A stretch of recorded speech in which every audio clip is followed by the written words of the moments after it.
Everyone, কেমন আছো সবাই? আশা করছি ভালো আছো, আমিও খুব ভালো আছি। আরও একটি নতুন ভিডিও তো তোমাদের সকলকে জানাই স্বাগত। তো আজকে এখন আমার স্নান টান কমপ্লিট, আর স্নান টান করেই ভাবলাম যে আজকে একেবারে ব্লগটা স্টার্ট করি। আর তোমাদের দাদাভাই তো দোকানে অলরেডি চলে গেছে, ও যাওয়ার পরে আমি বিছনাটাও গুছিয়ে নিয়েছি। আর তোমাদের আর একটা জিনিস দেখাই, এই বস্তার ভেতরে কি আছে জানো? এই বস্তার ভেতরে আছে ব্রিটিশ আমলের একটা লেপ। তো সেই লেপটা আমি বস্তার ভেতরে ভরে তোমাদের দাদাভাই দোকান থেকে বাড়ি আসলে ওকে দিয়ে বলবো যে বস্তাটা ওপরের ঘরে রেখে আসতে। মানে নিচের ঘরগুলো ফাঁকা করে এখন ওপরের ঘরেই সব জিনিস রেখে আসতে হবে। তো এই যে দেখতে পাচ্ছ টেবিলের ওপরে এইগুলো কিন্তু মানে প্রমোশন ভিডিওর জন্য এখানে সব জমে গেছে। প্লাস ওপরে আরও অনেক বক্স রেখে এসেছি। ঘরটা যত পারি খালি করে রাখার চেষ্টা করি। আর আজকে কিন্তু আমি নতুন নাইটি পরেছি, এই যে নতুন নাইটি। এই নাইটিটা কিন্তু আমাদেরই দোকানের, বেশ কয়েকদিন হয়ে গেছে নাইটিটা কিনেছি, মানে যেদিনকে নিয়ে এসেছি সেদিনকে তোমাদের দেখিয়েছিলাম। তো তারপরে আর যখন মানে এর মধ্যে আর পরা হয়নি, তো আজকে পরলাম। আর নতুন নাইটি পরলে কিন্তু ভীষণ গরম করে, তো আজকেও গরম করছে মানে নতুন পরেছি বলে। আর আজকে ওয়েদারটা একদম মেঘলা মেঘলা ওয়েদার, মানে বাইরে একটু রোদ ওঠেনি। দু একটা জামা কাপড় ধোয়ার ছিল, মানে কালকে অনুষ্ঠান বাড়িতে পরে গেছিলাম আমি তোমাদের দাদাভাই, সেই সব জামা কাপড়গুলো একটু ধোয়ার ছিল দিয়ে, তারপর আর ধুলাম না। একদম আকাশটা একদম অন্ধকার হয়ে এসেছে, পুরো মেঘলা মেঘলা হয়ে রয়েছে, মনে হচ্ছে এক্ষুনি বৃষ্টি হবে। তবে আজকে বৃষ্টি হওয়ার সম্ভাবনা রয়েছে, ওই জন্য আরোই ধুলাম না। যদি এক্ষুনি বৃষ্টি নেমে যায় তাহলে তো শুকাবেই না, তো সেই জন্য ভাবলাম যে কালকে একেবারে ধুয়ে দেবো যদি রোদ ওঠে। তো আর এরকম মেঘলা হয়ে রয়েছে বলে হয়তো বেশি গরম লাগছে কি না কি জানি না, পাখা ছাড়া থাকা যাচ্ছে না, এত পরিমাণে গরম পড়ে গেছে। তো চলো সকালের খাওয়া দাওয়া করবো, এখন বাজে হচ্ছে ওই 10টা মতন বাজে। তো চলো দেখতে থাকো, পরে তোমাদের সঙ্গে আবার কথা বলতে আসছি। তারপরে আর দেরি না করে চলে এসেছি একেবারে দুপুরে রান্না করতে। তো দুপুরে রান্না করছি আজকে একদম সিম্পল মেনু, যেহেতু গরমটা খুব পড়েছে না, সেই জন্য এখন একদম সিম্পল মেনু করছি। আর আজকে বেশি কোনো তরকারিও করছি না, জাস্ট 2 রকমের তরকারি করছি। আর রাত্রিবেলা চপ নিয়ে আসা হয়েছিল, মানে তরকারি যেদিনকে অল্প হয় সেদিনকে কিন্তু রাত্রিবেলায় আমাদের কিছু না কিছু বাজার থেকে আসেই, মানে ওই চিকেন চপ, তারপরে আরও অনেক ধরনের অন্য কিছু না কিছু আনা হয়। তো আজকে করেছি হচ্ছে পাট শাক ভাজা, রসুন ফোড়ন দিয়ে আর শুকনো লঙ্কা ফোড়ন দিয়ে করেছি পাট শাক ভাজা, আর করেছি পটল আলুর তরকারি। আর আমার শ্বশুরমশাইয়ের জন্য শুধু পটলের তরকারি। এত টেস্টি হয়েছিল না পটল আলুর তরকারিটা, তোমাদের যদি খাওয়াতে পারতাম তাহলেই একমাত্র বোঝাতে পারবো যে কেমন টেস্ট হয়েছিল। আর এখানে কেটে নিয়েছি একটু স্যালাড, মানে শুধু শসাই আছে এখানে। তো দুপুরে রান্না বান্না করার পরে তোমাদের সঙ্গে সেরকমভাবে আর কথাই বলতে পারিনি, ক্যামেরার সামনেই আসিনি। খাওয়া দাওয়া করার মানে দুপুরের বেলা রান্না করার পরে খুব গরম লেগে গেছিলো, পাখা চালিয়ে বসেছিলাম। তারপরে তোমাদের দাদাভাই দোকান থেকে বাড়ি আসলো, তারপরে খাওয়া দাওয়া করে একটু শুয়েছিলাম। তারপরে আবার একটু রাস্তায় দাঁড়িয়েছিলাম, বিকেলবেলা এইভাবেই কেটে গেল। এখন হয়ে গেছে সন্ধে, আর এইমাত্র সন্ধে দিয়ে আসলে এবার আমার অবস্থা দেখো, মানে একটু আগে তো আরও ঘেমে পুরো গড়াচ্ছিল, আমি এইমাত্র মুছলাম ঘামটা। এখান থেকে সব একদম গড়াতেই থাকে আমার এই অল টাইম। এই গরমকালে রান্না করতে যাই যখন, তখন আর একদম দেখার মতন থাকে না, মুখটা লাল হয়ে যায় পুরো, আর ঘাম তো গড়াতেই থাকে। আর সন্ধে দিতে গেছি তাই একদম গরম একদম হয়ে গেল। তো কি আর করা যাবে, এখন একটু পাখাটা চালিয়ে বসবো, মানে সন্ধে দেওয়ার জন্য তখন পাখাটা সব জায়গায় বন্ধ করে রাখতে হয়, নইলে প্রদীপ লিবে যায়, সেই কারণে। তো এখন আবার পাখাটা চালিয়ে একটু বসবো, তারপরেই ঘামটা শুকাবে, মানে আধা ঘন্টা মতন বসবো, তারপরে শরীরটা গিয়ে তারপরে ঠান্ডা হবে। আর এখন এই যে বসে থাকবো। আর তোমাদের দাদাভাই তো দোকানে চলে গেছে, অনেকক্ষণই হয়ে গেছে দোকানে গেছে। তো চলো পর তোমাদের সঙ্গে কথা বলতে আসছি। আর আমি মানে সেইভাবে ব্লগ করতেই পারছি না, কীভাবে যে দিন কেটে যাচ্ছে বুঝতেই পারছি না, কি আর করা যাবে বলো। চলো দেখতে থাকো। গুড মর্নিং বন্ধুরা, একই ভিডিওতে তোমাদের আবার জানাচ্ছি গুড মর্নিং, কারণ পরের দিন সকালবেলা থেকে আবার ব্লগটা স্টার্ট করলাম। এর আগের দিন ব্লগটা কন্টিনিউ করতে পারিনি। আর এখন কিন্তু অনেকটাই প্রায় সকাল, এখনও 7টা বাজেনি, ওই 6:45 মতন বাজে। তোমাদের দাদাভাই এখন সকালবেলা যাচ্ছে হাটে, আজকে হাটবার, সেই জন্য হাটে যাচ্ছে দোকানের মাল তুলতে। যেহেতু সামনেই পয়লা বৈশাখ চলেই আসলো, আর কয়েকটা দিন হাতে গোনা কয়েকটা দিন বাকি রয়েছে, সেই জন্য পয়লা বৈশাখের মাল তুলতে চলে গেল সকাল সকাল হাটে। কাটে। তারপরে আমিও উঠে সংসারের কাজে লেগে পড়েছি। সকালবেলা সেরকম অতটাও কাজ থাকে না আমার। সকালবেলা ঠাম্মা কিংবা মা এরাই মানে ধরো করে, তারপরে আমিও করি। মানে এক একজন এক একটা কাজ করি, সেজন্য একজনের ওপরে সব চাপটা থাকে না। তো সকালবেলা উঠে আমার ঘরটার অলরেডি মোছা হয়ে গেছে, কারণ ও হাটে যাবে বলে আমি তাড়াতাড়ি করে ঝাড় দিয়ে মুছে নিই ঘরটা। মানে ও বেরোনোর আগেই ঘরটা আমি মুছে নিই। এখনও বিছনাটা তোলা হয়নি, বিছনাটা তুললেই হয়ে যাবে আপাতত সব কাজ। এই যে আর তোমাদের দেখাই, আমাদের বাড়িতে এই যে ডালিয়া ফুল দুটো ফুটেছে, দুটো গাছে দুটো ফুল ফুটেছে, 2 রকমের কিন্তু একই কালারের।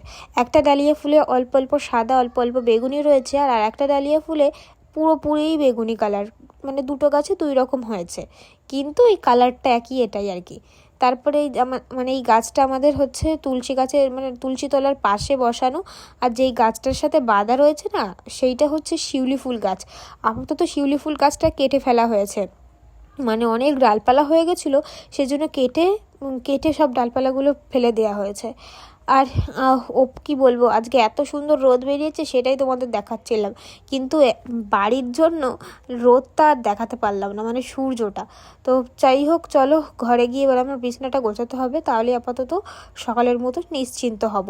আর সকালে রান্না বান্না প্রায় হয়ে এসেছে, আমি মানে স্নান টান করে আসবো, তারপরে খাওয়া দাওয়া করবো। আর বাবাও গেছে বাজারে, বাজার থেকে বাড়ি আসবে, তারপরে সকালবেলা সবাই আমরা একসাথেই ভাত খাই। এবং তোমাদের দাদা ভাইয়ের জন্য শুধু ভাতটা দোকানে পাঠাতে হয়, যেহেতু দোকানে চলে যায়, সেই জন্য টিফিন কৌটো করে ওর ভাতটা দোকানে দিয়ে আসতে হয়। তো এই যে আমি চলে আসলাম ছাদে স্নান করার জন্য। তো চলো, আর আমি ওপরেই কেন স্নান করি বলো তো, ওই নিচে করার থেকে ওপরে করাই ভালো। মোটর চালিয়ে দিই, ব্যাস জল উঠে যায়, কল টেপাটিপির কোনো সিন থাকে না, সেই জন্য ওপরে স্নান করি। এবং সবাই করে, 2-1 দিন হয়তো নিচে করা হয়, মানে চাপকলে, আমাদের যেহেতু চাপকল, সেই চাপকলের সাথে মোটরটা সেটিং করা। কিন্তু এখনও বাড়িতে লাগানো হয়নি, ট্যাঙ্কি লাগানো হয়নি, তো সেই কারণে একটু অসুবিধা রয়েছে। তারপরে এই যে চলে এসেছি ছাদে, আর 2-1টা জামা কাপড়ও কেচেছিলাম। তো আজকে ভালো রোদ বেরিয়েছিল, সেই জন্য কেচে দিয়েছিলাম। মানে স্নান করার আগেই জামা কাপড়টা কেচে তারপরে স্নানটা করে ফেলি, যেহেতু এই টাইমটা আমার সেরকম কাজ থাকে না। সকালের রান্নাটা আমার ঠাম্মা শাশুড়িই করে, সেই জন্য অতটাও চাপ থাকে না। দুপুরের রান্নাটা আমি করি, আর মানে দুপুরবেলাতেই আমার চাপটা রয়েছে, তো সেই কারণে সকালবেলায় আমি সব কাচা ধোয়া সমস্ত কিছু করে ফেলি। বেলার দিকে তো আর সেরকম করা হয় না, সেই জন্য সকালবেলার দিকটাই সেরে নিই। মানে যা জামা কাপড় থাকে সব সকালবেলাতেই কেচে ফেলি। ভীষণ রোদ বেরিয়েছে আজকে, মানে রোদে দাঁড়ানো যাচ্ছে না, এত তাপ। আবার কি বলবো, মানে রোদ না হলেও আমাদের জ্বালা, রোদ হলেও জ্বালা, মানে কি বলবো মানুষের কি প্রবলেম। হ্যাঁ, একটু যদি রোদে দাঁড়ায় তাতে গা জ্বলে যায়, আবার রোদ না বেরোলেও তাতেও প্রবলেম হয়, জামা কাপড় কাচলে শুকায় না, অনেক অনেক অনেক অনেক প্রবলেম। যাই হোক, কি আর করা যাবে। চলো আমি এবার নিচে যাই, গিয়ে চান টান করে কথা হচ্ছে আবার। তো স্নান টান কমপ্লিট হয়ে গেছে, নিচে আসলাম, এসে মাথা আঁচড়ানো সমস্ত কিছুই হয়ে গেছে। এবার যাব ভাত খেতে, সকালে রান্না হয়েই গেছে। আর আজকে খুব সুন্দর রোদ বেরিয়েছে, সেই জন্য সব জামা কাপড় কেচে দিলাম। তো দেখো বাইরেটা পুরো একদম রোদ, কড়া রোদ একদম। তো চলো, আর মাথাটা একদম ভিজিয়েছি, পুরো একদম চপচপে করে চুল ভিজা রয়েছে, কখন শুকাবে জানি না। তো চলো দেখতে থাকো, খাওয়া দাওয়া করে আসি, পরে তোমাদের সঙ্গে আবার কথা বলতে আসছি। তো আজকে বাবা বাজার থেকে নিয়ে এসেছে জ্যান্ত লাঠা মাছ। আমি জল দিয়ে মাছটাকে জিয়ে রেখে দিলাম, তো রান্না করার সময় মাছটাকে কাটা হবে। যেহেতু এখনও রান্না করার অনেক দেরি রয়েছে, সেই কারণে আর কি মাছটা এখন কাটা হবে না, একদম রান্না করার আগেই কাটা হবে। আর এদিকে বাজার টাজার কী এনেছে চলো দেখিয়ে দিই তোমাদেরকে। এটা হচ্ছে ডাঁটার শাক, আর সাথে এই প্যাকেটে রয়েছে লঙ্কাটাকে ঢালতে হবে প্যাকেট থেকে, মানে ঢালা হয়নি এখনও। আর এই শাকটা পেঁয়াজ দিয়েই খেতে ভালো লাগে, পেঁয়াজ ছাড়া ভালো লাগে না একদমই। আর এদিকে 1 প্যাকেট রয়েছে শসা, অনেকগুলোই শসা রয়েছে এখানে। আর আমি যেহেতু এখন প্রতিদিন স্যালাড খাচ্ছি, মানে আমাকে এখন প্রতিদিনই স্যালাড খেতে হবে, সেজন্য আমি দুপুরবেলা ভাত খাওয়ার সময় প্রতিদিন আমি শসা খাচ্ছি। আর এদিকে রয়েছে ভেন্ডি আর কাঁচকলা, আর সাথে হচ্ছে লাল আলু, অনেকে লাল আলু বলে, অনেকে রাঙা আলুও বলে।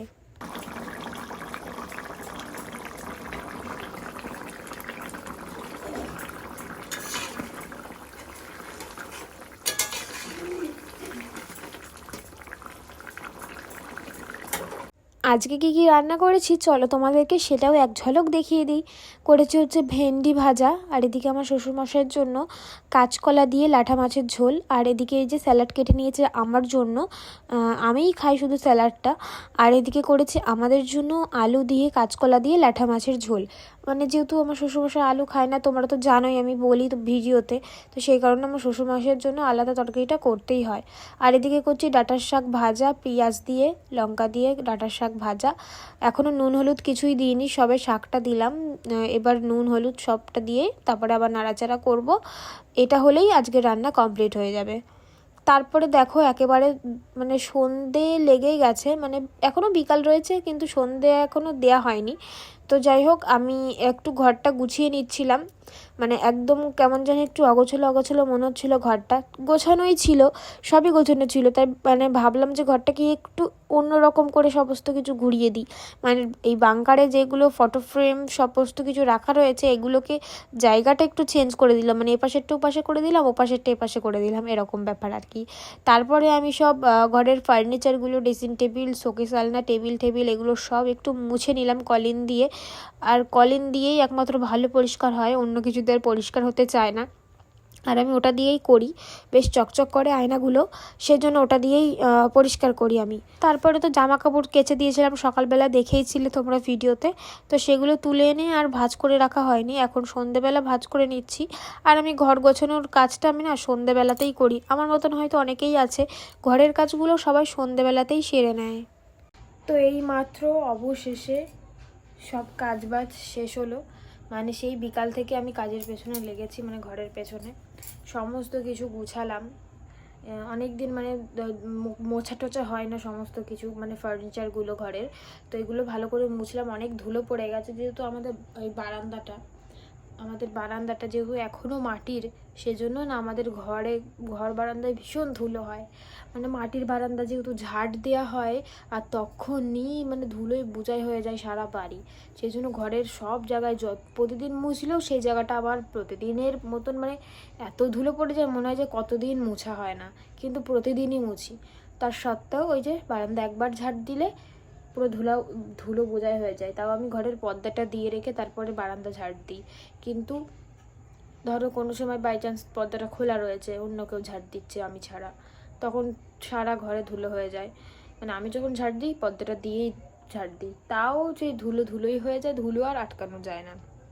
মানে বারান্দাটা যবে পাকা করা হবে তবেই একমাত্র ধুলো থেকে রেহাই পাওয়া যাবে। তারপর আবার উঠোনটা মাটির, এটাই হচ্ছে মেন ব্যাপার। আর সেই জন্য রান্নাঘরটাও প্রচুর পরিমাণে নোংরা হয়, যেহেতু নিচে টাইলস বসানো, ওই টাইলসগুলোতেও মানে ধরো একবার কলে যাই একবার রান্নাঘরে ঢুকো, ওই কাদা পায়ে একদম পায়ের ছাপ বসে যায়, দিয়ে কাদা কাদা হয়ে যায়। প্রতিদিন না মুছলে হয় না, রান্না করার পরে মানে না মুছে রান্নাঘর দিয়ে বেরোনো যায় না, এরকম অবস্থা হয়ে যায় রান্না করার পরে। তো যাই হোক, এখন একটু বসে থাকা ছাড়া আর কোনো কাজ নেই, হাঁপিয়ে গেছি। তো একটু পরে চলো তোমাদের সঙ্গে আবার কথা বলতে আসবো পরে। তো এই যে বাঙ্গারের কিন্তু সমস্ত ফটো ফ্রেমগুলো একটু এলোমেলো করে দিয়েছি, তোমরা ভিডিও তো বুঝতে পারছো কি না জানি না, আমার কাছে একটু আলাদা রকম লাগছে। মানে হচ্ছে এই দেখো ইউটিউবের এই যে সার্টিফিকেটটা, এখানে সার্টিফিকেটের পাশে আমি কিন্তু এরকম দুটো মানে ফুলদানি রেখে দিয়েছি, আর দুই পাশে দুটো ফটো ফ্রেম রয়েছে, এরকমভাবেই রাখলাম। আর সমস্তটা গুছিয়েই রেখেছি। এই যে টেবিলটা এখানটা ফাঁকা রয়েছে কারণ এখানে ল্যাপটপ থাকে, আর ল্যাপটপটা তোমাদের দাদাভাই একটু দোকানে নিয়ে গেছে দরকারে, তো সেই জন্য এখানটা ফাঁকা রয়েছে, ও নিয়ে আসলে আবার রেখে দেবে এখানটাতে। তো চলো, এটাই দেখানোর ছিল তোমাদেরকে। বসেই ছিলাম তাই ভাবলাম যে একটু ঘরটা ঘুরিয়ে দেখিয়ে দিই। তো এই যে আমার ছোট্ট একটা ঘর, ছিমছাম করে সব গুছানো, আর ওইখানে দুটো বক্স রয়েছে, ওগুলো প্রমোশন ভিডিওর বক্স রয়েছে। আর গামছাটা আমাকে রিং লাইটের ওপরে রেখে দিতে হয়, গামছাটা সরিয়ে তো রাখা যায় না বলো, গামছাটা সব সময়ের জন্য লাগে দরকার, তো সেই জন্য ওখানটাতেই থাকে, কি আর করা যাবে, হয় জানলার পাল্লার ওপরে, নয় ওই পর্দা রাখার ওই পাইপটার ওপরে, আর নয় রিং লাইটের ওপরে, যে কোনো এক জায়গায় থাকেই গামছাটা, মানে লাগে যেহেতু সেজন্য সামনেই রাখতে হয়। তো চলো পরে আবার কথা হবে তোমাদের সঙ্গে। তো বন্ধুরা এখন অনেকটাই রাত হয়ে গেছে, খাওয়া দাওয়া কমপ্লিট। কটা বাজে গো? 10:38। 11:38। 11:38। তুমি ভুল বলছো, তুমি তো আসলেই 11:15টার সময় বাড়ি, আর এখন 10:38 বেজে গেল। 11:38 আর এক্ষুনি 12টা বাজতেই গেল। তো খাওয়া দাওয়া এইমাত্র একটু আগে করে আসলাম। তো চলো ভিডিওটা আর কন্টিনিউ করছি না, ভিডিওটা এখানে শেষ করলাম। সকলে ভালো থেকো, সুস্থ থেকো এবং আমাদের সাথে থেকো। তো চলো আজকের জন্য এখানেই টাটা।